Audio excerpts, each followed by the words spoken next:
flat shipping rate for $5. Is that your example one? Mm-hmm. Yes? All right. Yeah. We're all on that page at least. Good, good, good, good. Okay. So what we're going to do here is we're going to create a piecewise function to model the situation. So it says that a flat shipping rate of $5 for orders under 50. Does that make sense? So if you don't meet $50, then you're going to have to pay $5. Okay. And then there is a orders over 50. It's going to be a shipping is free, right? So step one is for us to create our model. So we're going to do C of X equals. When you're creating a piecewise model, you're going to use braces, a math brace. I draw the worst math braces, but I'm going to keep trying. I don't know what it is about me and these things. They just never turn out right. All right. So the first piece of my piecewise is that $5 for orders under $50. So $5, comma, if the order is between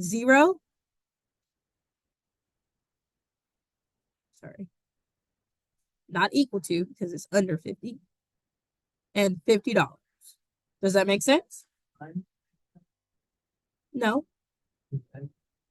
X is the total value of the order in dollars. So if X is less than 50 but greater than 0, they're going to have to pay how much for shipping? $5. Have you ever been on a website and it tells you, oh, spend $20 and your shipping is free, or spend $50 and your shipping is free? Yes. All right. So here it says if the order is 50 and above, the shipping is free. So if it's 50 or above, I'm going to pay $0 for shipping. And this is if my order X is greater than or equal to 50. This is a basic piecewise. How do you feel about the basic? Okay. Doable. We survived it. Do we understand it? And why don't we understand it?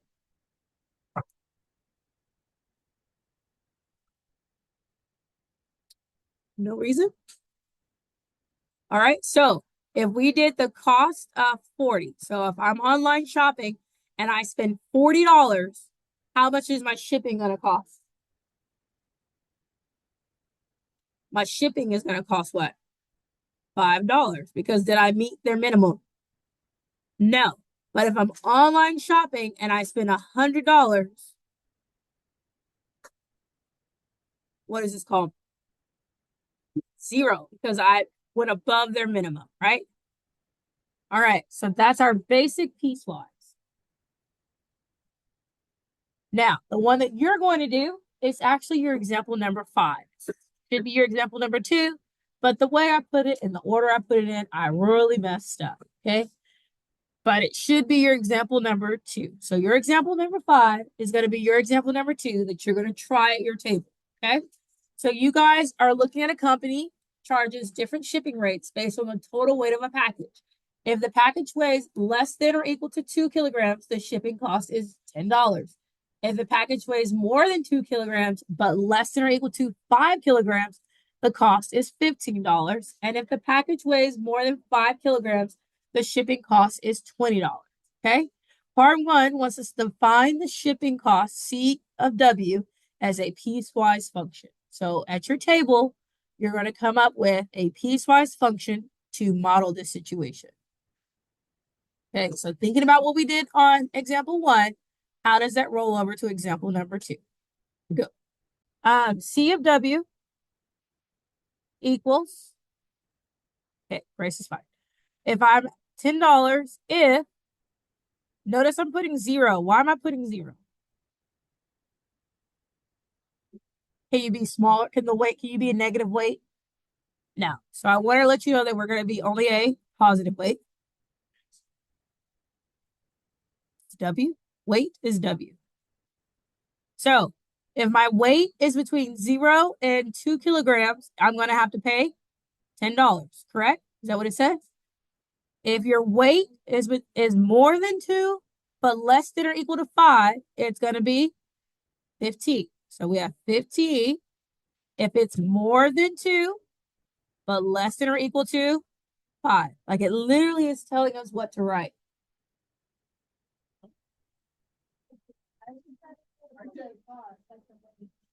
Your output.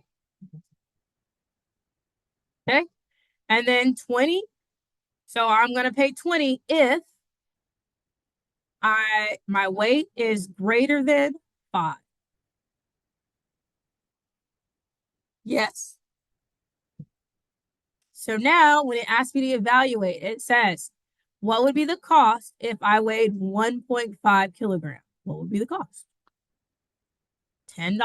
What would be the cost if I weighed 3 kilograms? $15. What would be the cost if I weighed 6 kilograms? $20. Yes?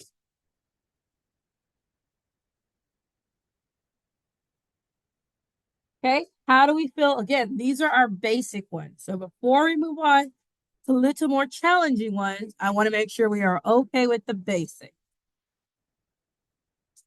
Okay. So what makes it basic is that you have a single value output, right? So where on the first one, we had 0 or 5. Here we have 10, 15, or 20. There's no calculations that have to take place. You just got to make sure you're looking at the correct interval, right? All right. Now we're going to bring it up a notch. Okay, we're going to look at the tax. I don't know if this is your number 3 or not, but go find this problem in your notes. So a country has a progressive income tax system. The first 10,000 of income is tax-free. Income between 10,001 and 30,000 is taxed at 10%. Income above 30,000 is taxed at 20%. Define the tax amount T of X as a piecewise function of the income. All right, so now we're analyzing our tax. So we're going to create our T of X. So creating our T of X. Okay, I don't know. They're just getting more questionable as it goes on. All right, so our T of X, the first bullet that it gave us is that if your first 10,000 is tax free, so how much would you be paying then? $0. So you're paying $0 if your income is between 0 and 10,000. Correct?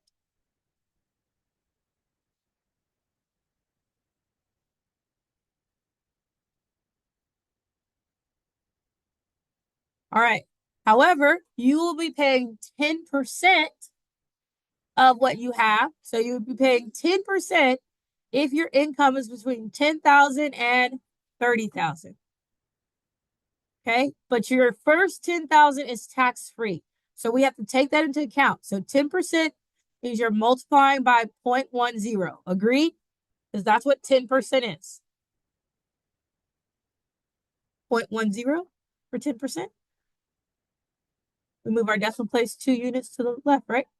So 10% of what you make. So 10% of your X, but your first 10,000 is free. Does that make sense? So it's going to be my X minus the free money. Does that make sense?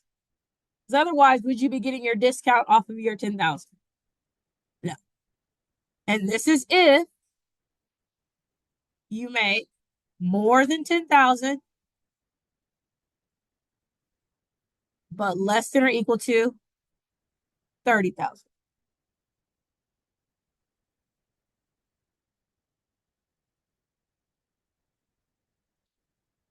Okay. So now let's say you make $30,000, right? If I make 30,000, I'm good. But if I make $1 over 30,000, I'm now in a new tax bracket. Does that make sense? So that $1 over is going to push me into a new tax bracket. So when I look at this, I've already paid taxes on 30,000.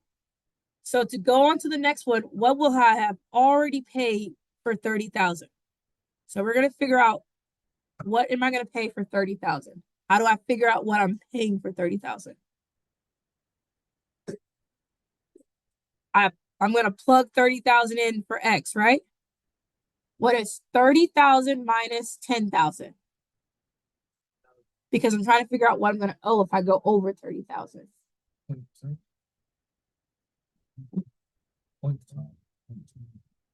It's going to be that, but I've already have to pay on that 30,000. So I'm already, remember how we already subtracted our 10,000 here? Right? If I go over my 30,000, I'm going to have to subtract this, but I'm already going to have to pay on that 30,000 that I subtracted. So I need to know what is 30,000 of my taxes. Well, what would be the percent of that? So 30 plugged in. So 30,000 minus 10,000. Say it with me is 20,000. 20,000 times 10% is what? 20,000 times 10%. What do? With math. You multiply 0.10, but you just move the decimal place over 1. How is it 30,000? So I'm plugging in 30,000 for X. 3,000? 30,000 plugged in for X is 30,000 minus 10,000, which is 20,000. Then I asked you what is 10% of 20,000. It's 2,000. So 2,000 I already have to pay. So once I go over 30,000, I automatically am going to have to pay 2,000. Plus now my 20%.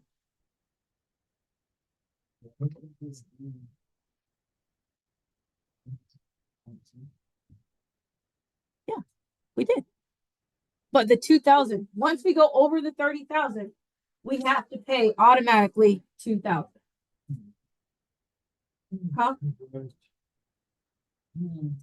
Okay. And this applies for X values that are greater than 30,000.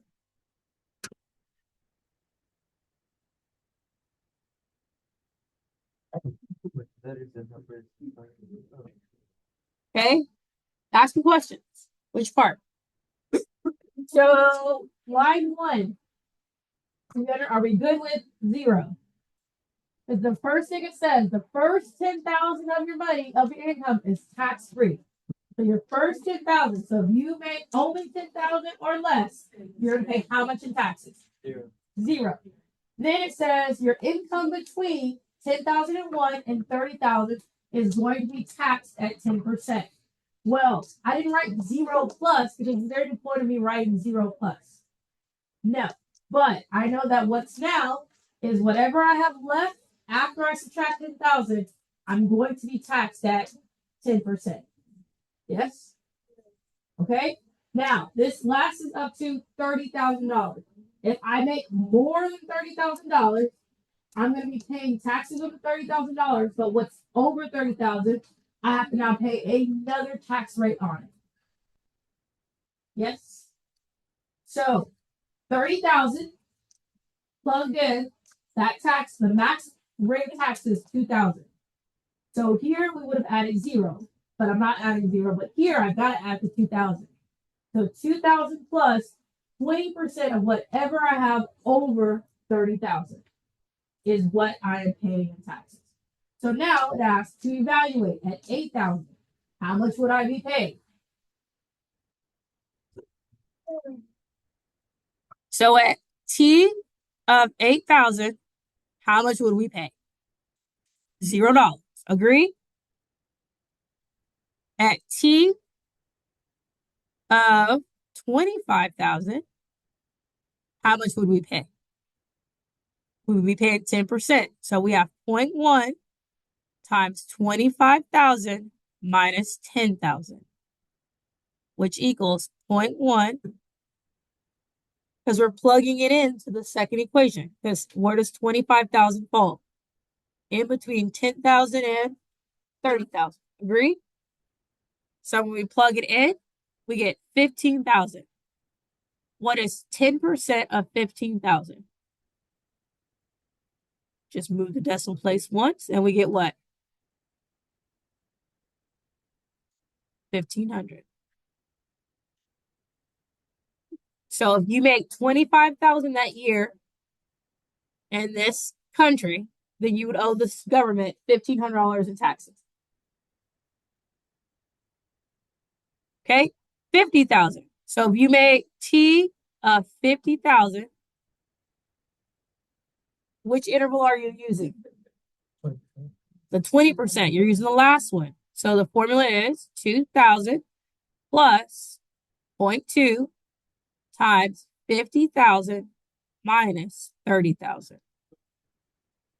So you get 2,000 plus 0.2 times 20,000. What is 20% of 20,000? 5,000.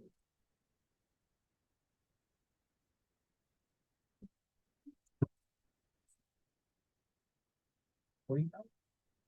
4,000. There you go. So 2,000 plus 4,000. And all again, because you have just typed that all in the calculator. Yeah. This person is going to owe how much in taxes? $6,000. I do not want to live there. Hope they got some tax cuts and some breaks along. But out of their 50,000 of their income, they owe their government $6,000. Yes, how you pay back your taxes is based on an income percentile. Like your bracket. All this is It could be, but I don't know our exact brackets. I don't pay attention to it. I'm not paying. Because our formula says to do what? Our formula says if I am above 30,000, this is the rule I follow, which is 2,000 plus 0.2, whatever my x is, minus 30,000. And the reason why I'm subtracting that 30,000 is because I already paid taxes on that 30,000 at a lower rate, right? I paid only 10% on that 30,000. Anything over 30, I then have to pay 20%. Yes. What was that x in the parentheses like x minus 30,000? Yeah, roll down. That's what you just said. Your x minus your 30,000 is any value over 30,000. So that's why we use for 50,000, we have to use this one because any value over 50,000, this is the rule you follow. Any value between 10,000 and 30,000, this is the rule you follow. Any value equal to 10,000 or less, this is the rule you follow. Piecewise are pieces with rules that let you know which piece to use. Yes? Yes. What is not clicking? everything. I can't solve everything, but if you tell me specifically, I will do my very best.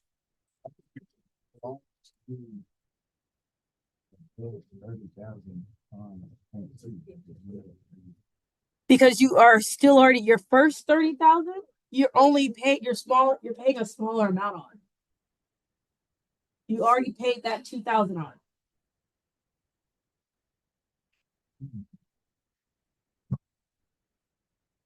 It's like saying, oh, yeah, just go ahead and tax me all at the higher tax rate. I'll pay more. And I'm like, no. I'll pay this first, and then I'll go from there. All right, let's try a parking one. The parking one, I don't know what number it is in your notes. 2 hours. Yeah. Do we really need? I'm talking about parking. Do we really need a sticker for parking? Yes. Mm-hmm. Working on parking to where I don't need a sticker. I don't know. Huh? Really, Andrew? I was Anyways, recording. We're going to continue and learn. So here we have a parking lot charges according to following rules. This is a real life situation, okay? The first 2 hours are free. For the next 3 hours, they charge $3 per hour, okay? Your first 2 hours are free. And then for the next 3 hours after that, they're going to charge you $3 per hour. Then after you've been there now for 5 hours, the charge is $5 per hour. Yes? Okay. So we write this. Our parking equals, okay, the first 2 hours is free. So I pay $0 if I stay between 0 and 2 hours. Agreed. Yeah? Okay. Now, the next 3 hours, I have to pay $3 per hour. So I'm paying $3 per hour minus the 2 I got for free. Does that make sense? I've already been here and paid for 2 hours for free.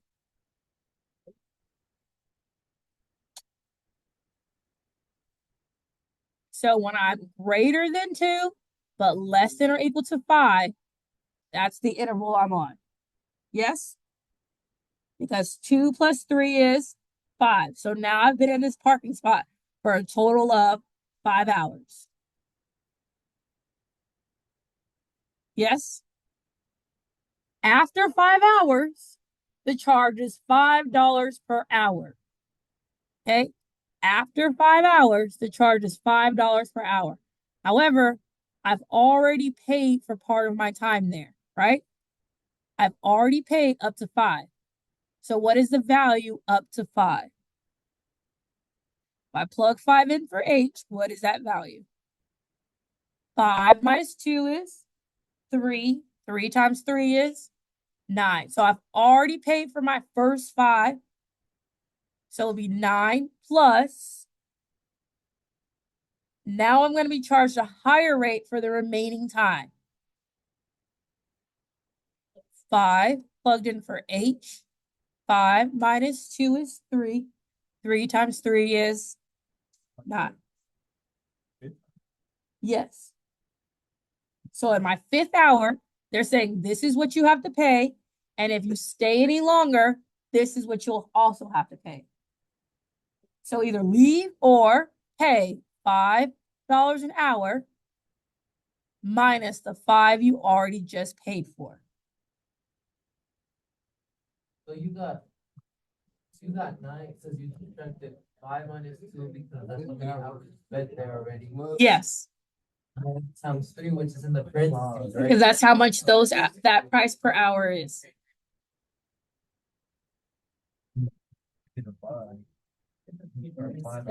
So like most parking spaces now have a phone app attached to it. It'll ding you. Hey, you now reached your 2 hour mark. Your total balance is $0. If you choose to stay, the next hours will be $3, is what it literally will tell you in the text message. And you're like, okay, fine, that's cool. Then it's going to charge you. So your 0 is already taken care of. Your 2 hours have already been taken care of. It's now going to charge you $3 per hour for every hour that you stay until you get to 5. You'll then get, hey, you've now been parked for 5 hours. Your current balance is $9. If you choose to stay, you will be charged $5 for all additional hours until you leave, right? So you choose to say, okay, I'm just going to pay the $9, right? And I'll go move my car, or add that $9 plus how much longer I choose to stay. Does that make sense? Like that's literally what happened. I just did this in New Orleans, like in August. The -5 is because I've already paid for 5. That $9 represents the 5 that I've already paid for. Because it's part of my new bill because I'm still going. She has 9 already after the 3 hours. The thing she already has 9 accumulated. I've already accumulated $9 in fees. Plus 5 hours each time you go past 5. Exactly. Okay, I get it. So now I'm going past 5. So when I go past 5,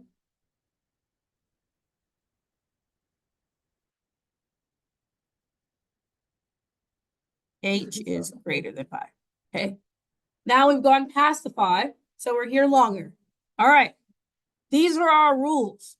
This is how the algorithm and the system is programmed.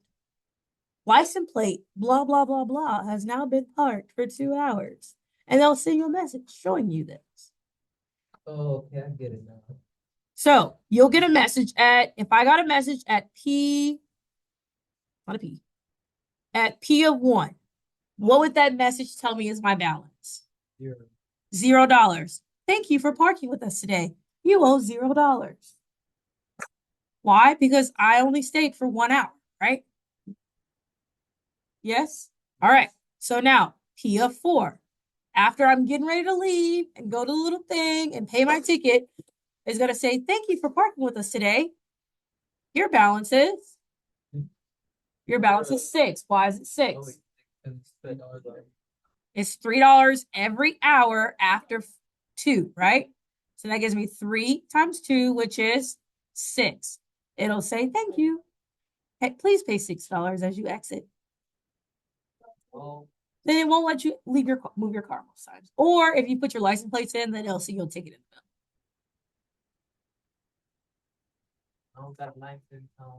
Okay. So then the next one is P of 7. So now I've been parked for 7 hours and I'm finally leaving.